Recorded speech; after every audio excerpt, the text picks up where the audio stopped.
لکه تاله لګول قانون لاس کې ګوره جی قدم اوچتولو باندې ولې مجبوره شو چې د اکسیجن دفتر ته یې تاله ولګوله. تالې اچولو سره هم مسله حل نه شوه. چې کله موږ د هغوی موقف واورو نو هغه وایي چې عوام په بعضې فیډرو باندې موږ له ریلیف نه راکړي د کونډې کلچر په شکل تاسو ازادي ته میټر دی پالیټیشن وي نو هغه بیا تاڼې ته ټلیفون کړي چېرې دا زما سړی دی دا راپرېږده.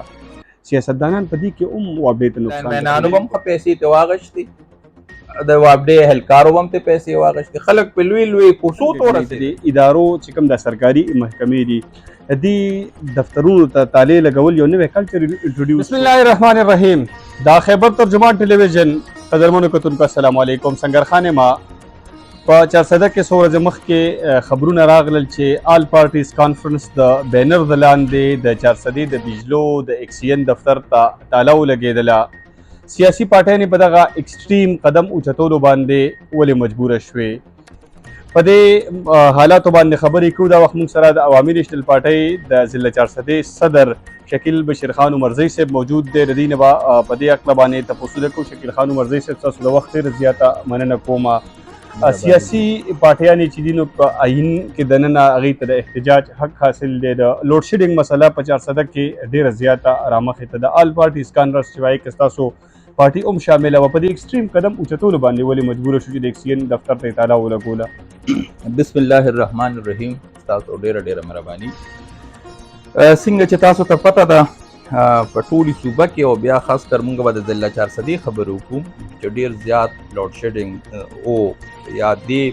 او ټریپینګ و نو د مخنیوي دپاره مختلف خلک راپاڅېدل.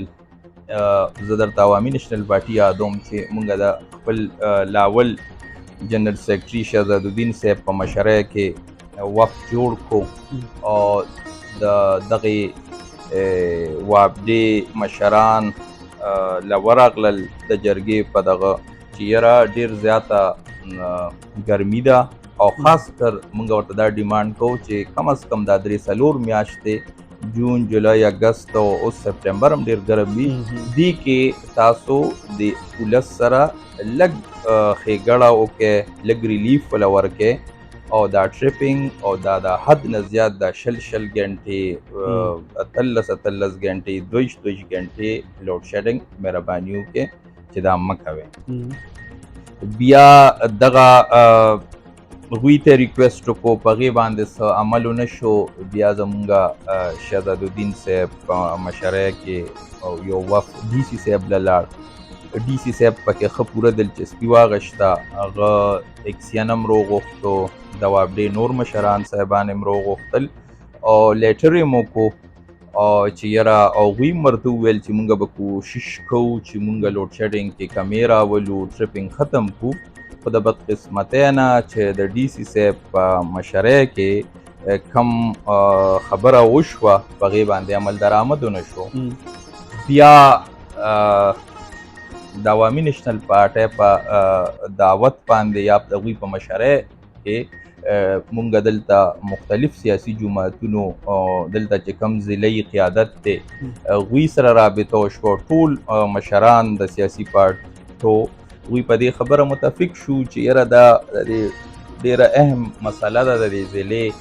او دې دپاره موږ له پکار دي چې زمونږ به ټیک ته سیاسي اختلاف وي مختلف سوچ به وي خو دا لوډ شیډینګ ډېر زیات ولس دې وخت کې تنګ دی او دې دپاره یو مشترکه لایحه عمل پکار دی. نو بیا زمونږ شهزاد صاحب ډي سي صاحب ته د وویلو د ډي سي صاحب په مشرۍ کې هغه پکې ډېر ښه سټیپ واغشتو د هغې مونږ مشکوره مو. هغوی بیا ټول د زمونږ د عوامي نیشنل پارټۍ په ریکویسټ باندې دعوت باندې ټولو زمونږ د ضلعې چې مختلف پارټو کم مشران دي هغوی له دعوت ورکړو او بیا د ډي سي صاحب په مشرۍ کې د هغوی په آفس کې میټینګ وشو چې هغې کې د دې وابډې یا پیسکو هر نوم چې وله تاسو ورکوئ دې وخت کې د هغې مشران هم پکې شرکت وکړو د هغوی د یونین مشران هم پکې وو او په هغې باندې زمونږ ډي سي صاحب سره لاول په لوډ شیډینګ باندې خبرې وشوې بیا په لاین آرډر خبرې وشوې او بیا دریم ایشو پکې د 400 کم چې ډي ایچ کیو اسپتال دی هغې کې د ډاکټرانو کمې یا د سهولیات کمې په هغې باندې ډسکشن وشو. بهرحال دغه خبرې چې وشوې نو هغې باوجود هلته پکې اکسین صاحب سره بار مذاکرات بار خبرې، خو هغه څه چې امیدو د ای پی سی د مشرانو هغې باندې مطمئن نشو او هغه لوډ شیډینګ یا ټریپینګ کې کمې رانغې. نو بیا دوی ورته بار وویل چې تاسو سره مونږ کینو، تاسو مونږ ته دلته یقین دهانه هم راکې، مونږ ته هم ووایې، او هغې باوجود په هغې عمل نه کوې. نو مونږ سره اخرنی دا اپشن دی چې مونږ به څه کوو. مونږ دلته 19 غریبانان په تکلیف کې دي، بجلی نشته، او بله خبره تاسو وګورئ د ورځې بجلی نی نو زه سړی ورځ څه طریقې باندې تیره کړي. خلک وایي زه د شپې د آرام وخت دی چې لږ سکون سره به مونږ وده شو، آرام به وکړو. نو چې ته د ورځې هم ټول بجلی نی، ته بې سکونه، او د شپې هم ستا سکون نی، بجلی نی، نو سړی بلکل هغه دماغي تباه شي که نه، بلکل هغه نفسیاتي بیمار ته جوړ شي. نو دا هغه اخرنی سټیپ و چې یاره تاسو دلته ناست دی دفتر او تاسو عوامو له ریلیف نشئ ورکولی، مونږ سره تاسو مذاکرات څو ځله وکړو، په هغې عمل درآمد ونه شو. نو ټولو پاټو مشرانو چې کوم د ضلعې مشرانو او زمونږ پکې جنرال سیکرټري صاحب زمونږ بیا کمیټي خبره نانیره شوه چې دغې میټینګ کې پی سی کې مونږ بیا کمیټي جوړه کړه چې د هرې پارټۍ نه به یو مشر تاسو ورکړئ، هغه به ډي سی صاحب سره هم رابطه کوي، او هغه به چې څه پرابلمز جوړیږي هغې کې به هم یو بل مشران مشوره کوي. نو زمونږ د پارټۍ نه شهزادالدین صاحب مونږ نوم ورکو. نو بس بیا ټولو ای پی سی مشرانو دا فیصله وکړه چې مونږ سره بس اوس به څه کوو. نم دلته وابډې والا خبرې ته غوږ ږدي، دلته عوامو ته مشکلات دي، عوام او دا بیا کنټرول کې به هم نه راځي. نو دغه اخرنی ایکسټریم سټیپ باندې ځکه بیا مجبور شو چې تالی واچوله چې د هغوی سره بله لاره نه وه. صحیح. تالی اچولو سره هم مسله حل نه شوه دي؟ بلکل هغه 100% خو حل نه شوه، خو بیا یې څه ناڅه ګزاره وکړه، ځکه چې بیا پکې خبرې وشوې د پاس نه، د پیسکو د چیف د طرف نه. هغوی بیا وویل چې نه مونږ به دله 1 ګنټه ریلیف درکو. مونږ ملګرو ورته ویل چې نه په هر فیډر به 2 ګنټې ریلیف راکوئ، او ډېر پکې او فی الحال هغوی بیا دا وویل د پیسکو چیف چې دا به مونږ د 7 ورځو دپاره درکو. زمونږ ای پی سی مشران ورته په دې دغه شو چې نه ټیک ته زه مونږ به د دې حده پورې ومنو چې 2 ګنټې خو دا به میاشت دپاره دا ریلیف وي. نو بیا خو هغوی هغه جي مختلف تاسو وګورئ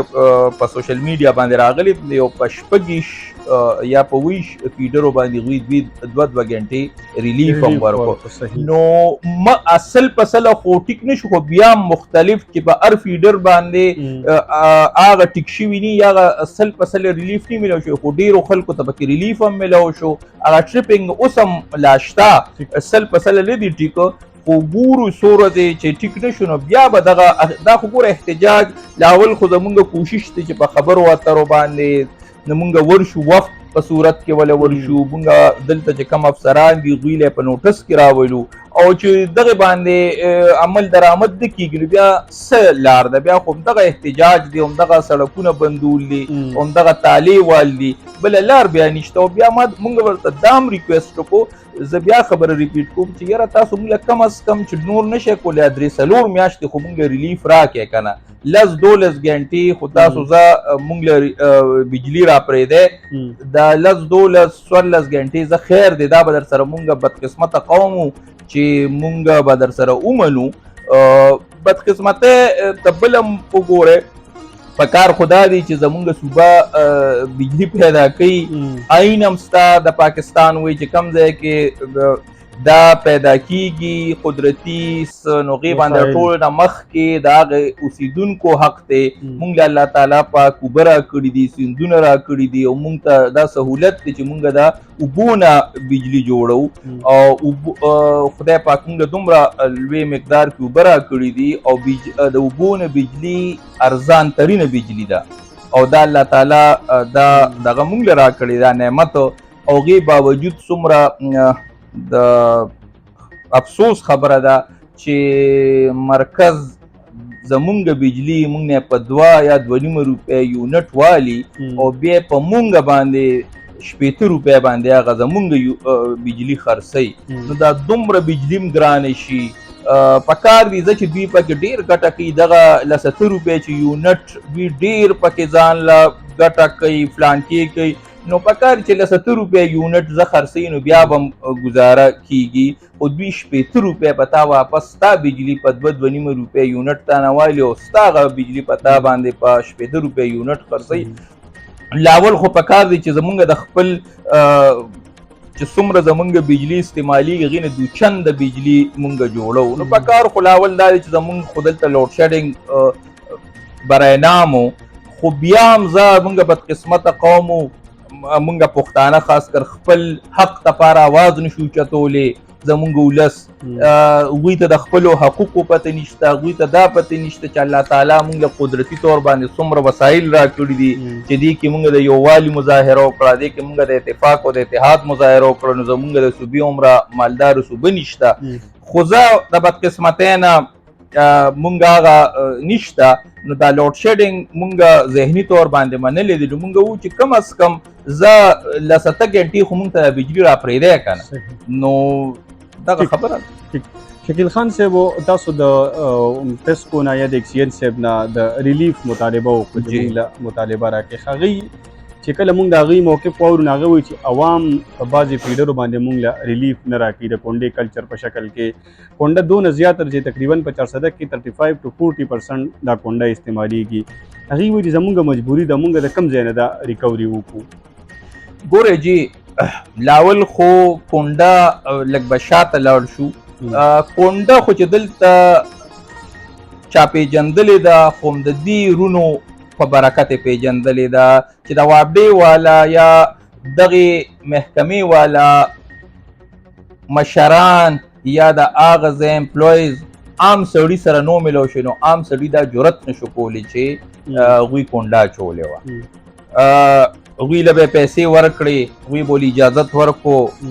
کونډه به یې واچوله، چې یو به کونډه واچوله بل به ورته وکتل چې وګوره ده سره کونډه ده، بس له 70 روپۍ هغه وخت کې ورکوه، مطلب چې څومره هغه وخت کې پیسې وي، او دغه شانتې یو ته او بل ته او دغه شانتې د کونډه کلچر عام شو. نو لاول خو دې کې پکار دی چې د خپلو خلکو احتساب وکړي چې دا ولې په دې سوچ وشي چې عام سړی خو کونډه هغې پورې نه شو اچولی چې څو پورې ورسره د دغې وابډې خلک نو شامل. بل دغه هم د دوی دا جي زه به درته د عمرزو د سب ډیویژن او د دې خپلې حلقې خبره وکړم. مونږ به دلته بجلي لوډ شیډینګ به مونږ به احتجاج کوو، هغه احتجاج په نتیجه کې به څه ناڅه بیا ریلیف میلاو شو، څو ورځې 20 ورځې میاشت 2 بیا به دوی دا دغه په مونږ سره به چې دوی خبرې کولې، دوی به مونږ ته ویل یاره دلته کونډه ده او پکار دی چې دلته کیبل ولګي، دلته یو دریم فیډر جوړ شي. هغې دپاره جي خپلې منډې تړلې، کله یو ته سفارش کله بل ته سفارش، دا کیبل هم دلته ولګېدو، دلته دریم فیډر هم هغه زمونږ د محنت باندې ولګېدو، خو اوس هم مونږ ته د هغې هغه میوه میلو نه شوه، باوجود دا چې دریم فیډر هم ولګېدو، کیبل هم دلته ولګېدو، خو دلته هم هیڅ ریلیف عوام ته میلو نه شو. ریکوري ګوره ریکوري خو د دوی کار دی، ریکوري ولې نه کېږي؟ ریکوري خو او چې څوک بلې چې دې کې دلته دا خبره ده چې ما درته وویل چې کونډه لره کوي، نو کونډه پکار دی چې اکراس د بورډ بیا دوی دغې خلاف وکړي، دا نه چې یو باسر سړي کونډه چولي هغه ته څه نه ویلي کېږي، سرکاري دفترو کې کونډه چولی کېږي هغې ته څه نه ویلي کېږي، او عام غریب سړی دیاړیمار یا عام چې کم غریب سړی دی هغه غریب نشي افورډ کولی او هغه کونډه چولي او ټول وابډې والا هم راشي، پولیس والا هم راشي، ټول زور په عام غریب سړي وکاږي، نو دا نامناسبه ده. او چې دوی کونډه ختمېدو کې واقعي سنجیدی، نو لاول خو دې دغه سرکاري دفترو کې سرکاري بنگلو کې لوی باسره چې غ سیاستدان وي غ سرکاري افسر وي غ بل سي چې لاول غوی نه کونډه لرکی څوک چې غ سیاستدان وي غ سرکاري افسر وي یا لوی نه لوی سړي څوک بل نه ورکوي چې د غوی نه تپوسو کې شروعات د دې خلکو نه پکار دي بیا پکار دي چې د عامو خلکو نه کونډه لرګي دغه زیاتې دي چې دوی صرف او صرف د عام سړي غریب ته ویډیو جوړ شي په سوشل میډیا راشي چا نه به کړي او عام سړي غریب چې غ سیر وړه بچوله نشي ګټلی نو غ به د بجلی بل افورډ کړي نو هغه چې معمولي کونډه چولي نو ټول زور به د هغې نو کاږي نو نه کونډه چې ختمه پکاري چې دوی بولډ سټیپ والی او لاول د باسرو خلکو نه لري. شکیل خان صاحب تاسو ازادي ته میټر دی کو کونډه ده الحمدلله زما دا ډېر ښه سوال مو کو زما د کور زما د رونو تاسو چک کې چې الحمدلله زما میټر دی او زه باقاعدګۍ سره او دا چیلنج در کوم تاسو ریکارډ وګورئ چې باقاعدګۍ سره مونږ بل ورکوو الحمدلله زه به لاول یو شی په خپل عمل کوم نو بل ته به وایم او ما بل ورځ د پی سی میټینګ کې د ډي سی صاحب په مخ کې اکسین صاحب تو ویل میل روره زما زه خو درته ځکه خبرې کوم چې زه بل ورکوم غم وخاندل اکسین صاحب وینا نه بالکل جي ستاسو بل ټیک دی دلته مخکې ورځو کې د وابډي چې کوم هغه نوي یونین منتخب شوي دی غوی سره زمونږ دلته یو تعارفي میټینګ وشو نو غوی سره چې ما دا خبرې وکړم میل الحمدلله څه خبرې د بل او دغه میل زما زه شکر دی بل ورکوم مقیم شکر دی ومنل وینه نه چې تاسو مونږ ریکارډ کړئ تاسو بل ورکوئ ټیک جی تاسو بل ورکوئ میټر هم لګولې دی تاسو خبره په ریکارډ هم شوه په پی سی میټینګ کې تاسو منټس ریکارډ شوي دي بېشکه خو داسې سیاستدانان شته چې لکه هغې نه ورکوي بل جي د اوس یو خو سیاستدان دی هغه بل نه ورکوي کونډه یې لګولې ده دویم سیاستدان وابډې ته نقصان په بل یو طریقه هم رسوي چې کله وابډه د یو سړي خلاف کاروایي وکړي د یو کونډې والا همدغه ایم این ای وي ام پی ای وي یا بل سیاستدان وي نان الیکټډ پالیټیشن وي نو هغه بیا تاڼې ته ټلیفون کې چیرې دا زما سړی دی دا راپرېږده سیاستدانان په دې کې هم وابډې ته نقصان رسوي بالکل ګورئ جي هغې خبرې له بیا لاړ شو چې دې کې یا انتظامیه یا وابډې والی چې هغوی داسې رولز جوړ کړي چې فرض وکړه هغه د دې کونډې خلاف اکشن اخلي خو زه بیا دغې خبرې له زور ورکوم چې د غریب سړي نه نه چې لاول شروعات د باسر نه وشي چې هغه هر څوک وي او د بیا پکې عام خلک شي خو چې هغه د کونډې خلاف اکشن والی نو پکار نه دي چې مثلا د یو کس خبره ومني او د بل نه مني پکار دي چې بیا سفارش نه مني چې د هیچ هم نه مني شکیل خان صاحب فار ایگزامپل یو سپوز سیناریو ستاسو یو ووټر دی یو کس دی هغه کونډه لګولې د هغه ګرفتاري وشوه عمرزو تاڼې ته لاړې تاسو د عمرزو تاڼې ته ټلیفون وکړئ نو لکه ایسیچو به ستاسو دغه رد کړي نه ایسیچو دي کې دومره دغه نشته که نه زه همدغه د وابډې خبره کوم چې وابډې خپل داسې پرچا فرض وکړه چې د باسرو خلاف لاول اکشن واخلي او هغوی داسې یو طریقه جوړه کړي او داسې رول جوړ کړي چې هغه بیا د هیچا سفارش هم نه مني دا نه چې د یو پارټۍ یا د یو سیاسي کس مني او د بل نه مني یا بل به بیا خامخا مجبورېږي هغه پسې به خپل ورکر هم راپاسي دغه د مرۍ ته به لاس اچي چې وګوره د الف په خولې باندې د هغه ملګري غلا کړې وه یا کونډه اچولې وه د هغه په سفارش باندې رووتو ستا په سفارش باندې رو نه وته نو بیا به هغه د بلې پارټۍ چې هغه زما د پارټۍ هغه د بلې پارټۍ هغه به خامخا د هغې خلاف بیا سیچو ته هم ټلیفون کوي احتجاج به هم کوي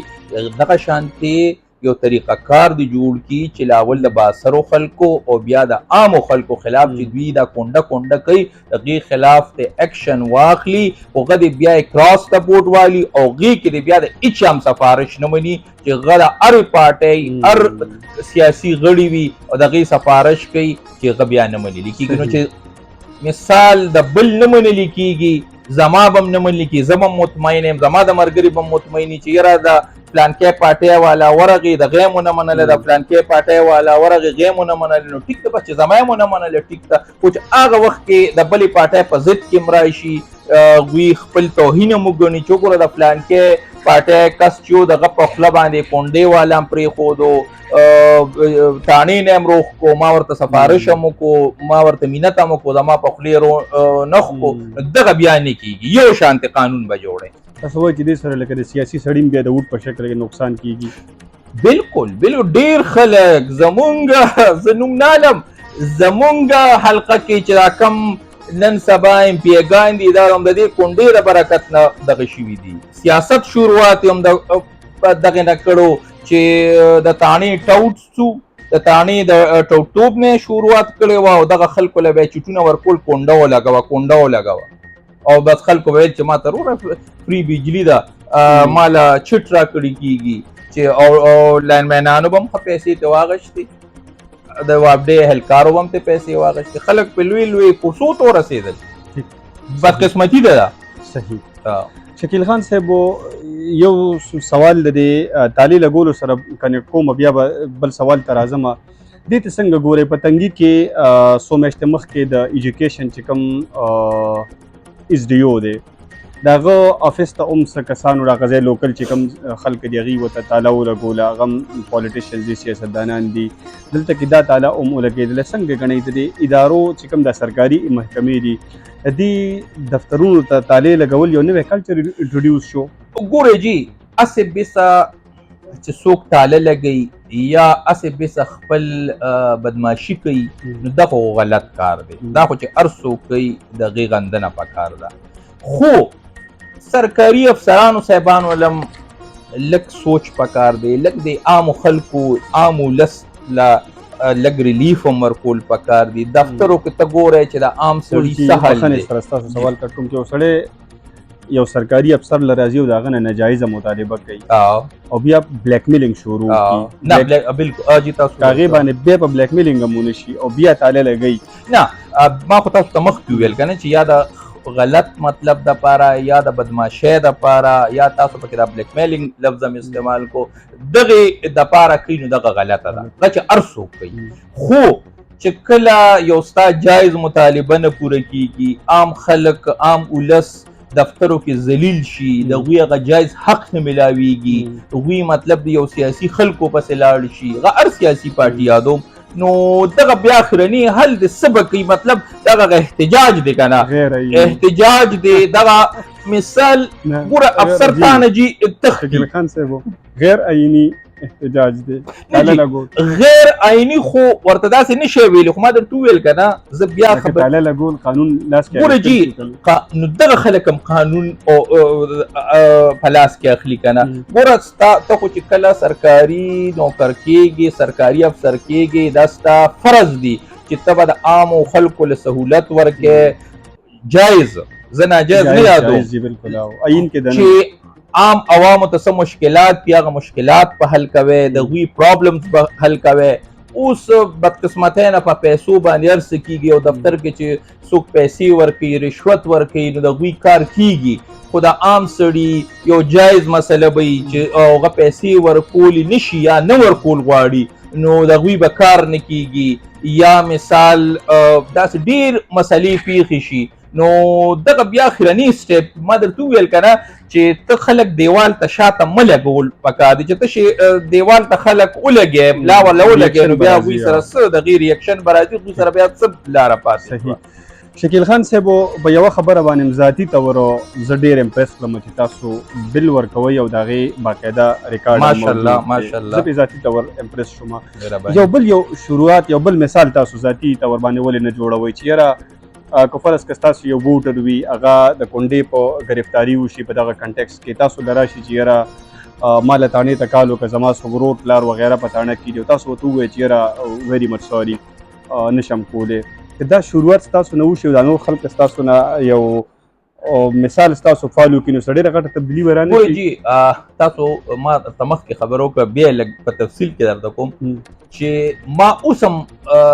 زه په خپله ما چاته یا زما رور نشم ویلی د ځان خبره وکړم، زه به د ځان وکړم چې ما اوس هم داسې اکسین ته به مې کال نه کړی،